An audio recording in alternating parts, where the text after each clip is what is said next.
भाग दो। नहीं बेटी नहीं, यह नहीं हो सकता। तुम्हारे पिताजी जान जाएंगे तो इसे मार डालेंगे। मैं इसे पालने की अनुमति नहीं दे सकती हूँ। वह लड़की माँ से जिद करने लगती। प्लीज माँ, मैं इसे पिताजी से छिपा कर रखूंगी। उन्हें पता ही नहीं चलेगा कि मैं सांप को पाल रही हूँ। प्लीज आप मुझे अनुमति दे दें। बेटी के जिद को देखकर गीता जी ने कहा, अच्छा ठीक है, लेकिन तुम्हारे पिता को इसकी भनक भी लगनी नहीं चाहिए। जिस दिन उन्हें पता लग गया, वे इसे मार डालेंगे। ठीक है माँ, पिताजी को इसकी जानकारी नहीं लगेगी। वह उस नागिन को एक घड़े के अंदर ले जाकर रखती है और उसी में एक छेद कर देती है, जिससे वह बाहर निकलकर विचरण करे और फिर वापस उसी में जाकर बैठ जाए और आराम करे। वह नागिन रोज उसी तरह करती थी। वो लड़की उसे दूध ले जाकर पिलाती और दूध पीकर फिर घड़े में चली जाती थी। इसी तरह दिन प्रतिदिन वह सांप के लिए दूध लेकर जाती और कहती, आइए नाग माता, दूध पी लीजिए। दूध पिलाकर उसे बंद कर देती थी। एक दिन वह दूध लेकर नाग माता के पास जा रही थी, तभी उसके पिताजी उसे देख लेते हैं। वे कहते हैं कि दूध लेकर कहाँ जा रही हो, जाओ अंदर जाकर दूध पियो। वह अंदर चली तो जाती है और जब वे चले जाते हैं तब फिर निकलकर दूध पिलाती है। एक दिन वह फिर दूध लेकर जैसे ही निकली, पीछे से वे भी निकल आए और चुपचाप छिपकर देख लिए कि यह क्या करती है। वह जाती है और दूध रखकर बोलती है, लीजिए नाग माता, दूध पी लीजिए। इतना कहते ही नाग माता निकलकर दूध पीने लगती हैं। नाग माता, आप जल्दी जल्दी दूध पी लीजिए। नागिन दूध पीकर घड़े के अंदर चली गई, लेकिन उसे जमींदार गिरधारी सिंह देख लिए थे। वे उस समय चुपचाप चले जाते हैं, लेकिन उन्हें पता चल जाता है कि नागिन मेरे घर में ही है। उन्होंने सपेरे को बुलवाकर उसे निकालने को कहा।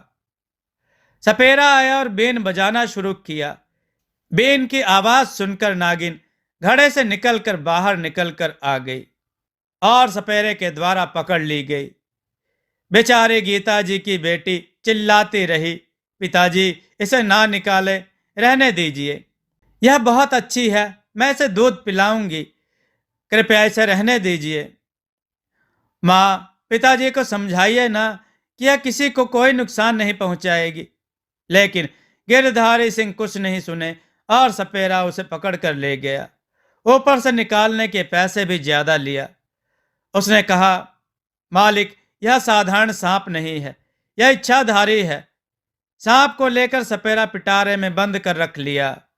वह जो भी सांप निकालता था उसे पिटारे में बंद करके अपने पास रखता था। वैसे भी वहीं रख दिया। सपेरा सांप का व्यापार करता था। उसे इसके बदले में अच्छी कीमत मिल जाती थी। एक दिन उसके पास एक तांत्रिक आया और कहने लगा, तुम्हारे पास एक ऐसा भी सांप है जो मेरे काम का है। तुम उस सांप को हमें दे दो, मैं तुम्हें उसका मुंह मांगी कीमत दूंगा। उसने कहा, ठीक है, आप देख लीजिए कि आपके लायक कौन सा सांप है। मुझे तो नहीं पता आपको कौन सा सांप चाहिए। वह एक एक कर सभी सांपों को देखने लगा, लेकिन वह तांत्रिक किसी को भी नहीं लिया। तांत्रिक ने कहा, एक और सांप है जो तुम आज जमींदार साहब के यहां से पकड़ कर लाए हो। हाँ ठीक है, मैं उसे भी दिखा देता हूं। वह उस पिटारे को निकाल कर लाया। अरे, यह इतना हल्का क्यों लग रहा है? उसने उस पिटारे को खोला तो उसमें कुछ भी नहीं था। वह आश्चर्यचकित रह गया। मैं तो उसे इसी पिटारे में बंद करके रखा था। पिटारा तो बंद है, वह कैसे भाग गया? किसने उसे भगा दिया? ऐसा कोई क्यों करेगा? तभी तांत्रिक बोला, उसे किसी ने नहीं भगाया है। वह एक इच्छाधारी नागिन है। वह जब चाहे तब अपना रूप बदल सकती है। वह स्वयं यहां से निकलकर चली गई है। तांत्रिक ने कहा, किसी भी हालत में वह नागिन हमें चाहिए। तुम फिर से उसे पकड़ कर लाओ। ठीक है, मैं फिर से कोशिश करता हूं। जब से नागिन को निकाल कर सपेरे ने लाया, तब से वह लड़की रोते रोते अपना हालत खराब कर रखी थी। वह ना तो खाना खा रही थी और ना ही कुछ बोल रही थी, ना किसी से बात कर रही है। चुपचाप उदास होकर बैठी रहती। मुझे मेरी नाग माता चाहिए। सभी लोग उसे खिलाने का प्रयास कर रहे हैं, लेकिन वह अपनी जिद पर अड़ी है। सुबह से शाम हो गई, रात भी बीत गई, लेकिन वह जिद छोड़ने का नाम ही नहीं लेती। तभी उसे कुछ खटखटाने की आवाज सुनाई दी। उधर दौड़ती हुई गई तो अपनी नाग माता को देखकर बहुत खुश हो गई। वह उसके पास पहुंची और उसे प्यार करते हुए बोली, नाग माता, अब आप कहीं नहीं जाइएगा। वह उसे दूसरे जगह बगीचे में रखती है, जहां जमींदार साहब नहीं जाते थे। उसने कहा, यहाँ पिताजी आपको नहीं देख पाएंगे। अब वह फिर अपनी नाग माता को रोज दूध पिलाती है और उन्हें छिपा देती है। इधर जब सपेरा उस सांप को पिटारे में नहीं पाया तो वह सोच में पड़ गया। वह कैसे निकल गया? वह तांत्रिक को कहता है, कोई बात नहीं, मैं कोशिश करूंगा कि मैं उसे फिर से पकड़ कर ले आऊं। वह कहाँ जाएगी? वह जरूर फिर वहीं चली गई होगी, क्योंकि वह लड़की उसके लिए रो रही थी। वह उसे बहुत प्यार करती है और यह नागिन भी उस लड़की को बहुत प्यार करती है। वह जमींदार साहब के घर जाता है और उनसे कहता है, जमींदार साहब, वह सांप फिर से भाग गया है। पता नहीं कहाँ गया। मैंने उसे पिटारे में बंद करके रखा था, लेकिन जब पिटारे में देखने गया तो वह उसमें नहीं थी। लगता है कि वह फिर आपके घर में आ गई है। भाई जाकर जमींदार की पत्नी को बताती है, एक तांत्रिक दरवाजे पर खड़ा है। मैंने उसे भिक्षा भी दे दी, लेकिन वह आपसे मिलना चाहता है। उस समय जमींदार गिरधारी सिंह घर पर नहीं थे। जमींदार की पत्नी द्वार पर आई और तांत्रिक को प्रणाम करके बोली, क्या बात है बाबा, आपको हमसे क्या जरूरत है? तांत्रिक बोलता है, मैं तुम्हें सचेत करना चाहता हूं कि तुम्हारे घर पर काली छाया है। यह तुम्हें नाश के कगार तक पहुंचा सकती है। जमींदार की पत्नी डर जाती है और वह कहती है, बाबा, मेरे मकान पर कैसा काला साया है और इसका क्या उपाय है? कृपया हमें बताएं।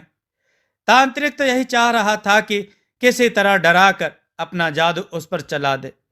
वह अंदर ही अंदर बहुत खुश हुआ और कहने लगा, सुनो, तुम्हारे घर में एक काली नागिन रहती है।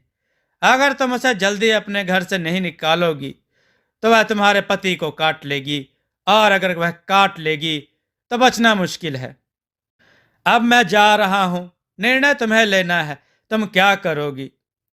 हाँ, हमें यह भी दिख रहा है कि वह नागिन तुम्हारी बेटी को भी खतरा कर सकती है। तुम्हारी बेटी उस नागिन को बहुत प्यार करती है और उसे दूध भी पिलाती है, लेकिन सांप को दूध पिलाने का मतलब जानती हो ना, कि उसकी विष को बढ़ाना। आगे तुम्हारी इच्छा। जय शिव शंकर, हर हर महादेव करता हुआ वह चला जाता है। अब तो जमींदार की पत्नी को चिंता सताने लगती है कि क्या करें क्या ना करें। इस बारे में वह जमींदार साहब से बात करती है तो वे उसे ही भला बुरा कहने लगे। अगर बेटी से बात करती है तो वह उसके लिए तैयार ही नहीं होगी। अगर कुछ नहीं करती हूं तो हो सकता है तांत्रिक की बात सत्य हो। मैं क्या करूं? वह उस दिन किसी से कुछ नहीं कहती। उसे रात भर नींद नहीं आई। वह उधेड़ बुन में पड़ी रही।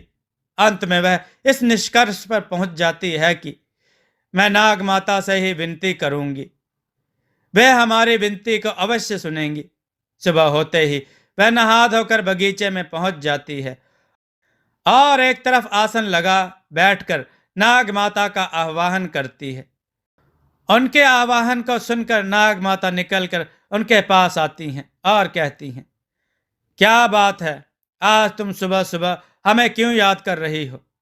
पुत्री, बताओ क्या बात है? जमींदार की पत्नी उसे सारी बात बताती है और कहती है, माता, मैं आपसे विनती करती हूँ, कृपया आप यहाँ से कहीं और सुरक्षित जगह पर चली जाएं।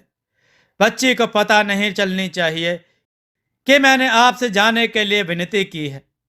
जमींदार की पत्नी बात सुनकर नागिन से कहा, ठीक है, तुम जैसा चाहोगी वैसा ही होगा, तुम चिंता ना करो। बच्ची को भी इसके बारे में पता नहीं चलेगा, वह सोचेगी मैं स्वयं ही चली गई हूं। ठीक है नाग माता, आपका बहुत बहुत धन्यवाद। जमींदार की पत्नी वहां से चली जाती है। कुछ देर बाद ही नागिन वहां से चली जाती है। जब लड़की उठती है तो रोज की तरह बगीचे में जाती है और नाग माता को बुलाती है, लेकिन नाग माता नहीं आती। वह जोर जोर से चिल्लाती है, लेकिन फिर भी वह नहीं निकलती। वह रोने लगती है और माँ के पास जाती है। माँ, नाग माता कहाँ गई? वे नहीं हैं। मुझे क्या पता, कहीं घूमने गई होंगी। वे एक जगह रहने वाली थोड़े ही ना हैं, फिर घूम घाम के आ जाएंगी। नहीं माँ, वे सुबह सुबह कहीं नहीं जाती थी। अरे बेटा, तुम चिंता मत करो, वे आ जाएंगी। वह शांत हो जाती है, लेकिन उसे विश्वास नहीं होता कि वे घूमने गई हैं। दिन भर बीत गया, शाम हो गई, लेकिन नाग माता का कहीं पता नहीं चला। इसी तरह 2 दिन हो गए। अब बच्ची को विश्वास हो गया कि वे नहीं आएंगी। उन्हें किसी ने यहाँ से निकाल दिया है और बंदी बना लिया है, तभी वे नहीं आ रही हैं। इसी तरह दिन, महीने और साल गुजर गए। अब बच्ची भी सब कुछ भूल चुकी थी, लेकिन गिरधारी सिंह के बिजनेस में घाटा लगने लगा। वे चिंतित रहने लगे। उन्हें चिंतित देखकर उनकी पत्नी को भी चिंता सताने लगी कि मैंने नाग माता को यहाँ से जाने के लिए कह दिया।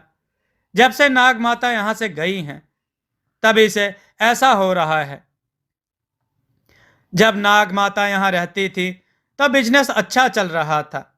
उनके जाते ही बिजनेस में घाटा हो रहा है और घर में अशांति लग रही है। वे तांत्रिक झूठ बोलकर हमसे नाग माता को यहाँ से निकलवा दिया। अब मैं नाग माता को कहाँ खोजूं?